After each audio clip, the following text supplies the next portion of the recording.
ជួនចំពោះមនុស្សជាទីស្រឡាញ់របស់ខ្ញុំអរគុណចំពោះក្តីស្រឡាញ់អរគុណចំពោះភាពកក់ក្ដៅនិងអរគុណចំពោះការយកចិត្តទុកដាក់របស់អ្នកដែលផ្ដល់មកឲ្យខ្ញុំចង់ប្រាប់ថាខ្ញុំស្រឡាញ់អ្នកខ្លាំងដូចគ្នាគ្រាន់តែពេលខ្លះខ្ញុំមិនសូវចេះស្វីតពេលខ្លះខ្ញុំនិយាយមិនសូវពីរោះបន្តិចពេលខ្លះក៏សោះកក្រក់បន្តិចជួនកាលក៏សម្ដីតូចធំខ្លះប៉ុន្តែក្នុងចិត្តខ្ញុំគឺពិតជាស្រឡាញ់អ្នកខ្លាំងណាស់អ្នកក៏ដឹងច្បាស់ដែរ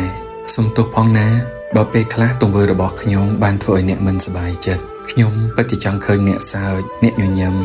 សប្បាយចិត្តឲ្យបានច្រើននិងជោគជ័យរាល់ភារកិច្ចទាំងអស់សន្យាណារក្សាក្តីស្រឡាញ់មួយនេះសម្រាប់តែខ្ញុំម្នាក់គត់ជារៀងរហូត I love you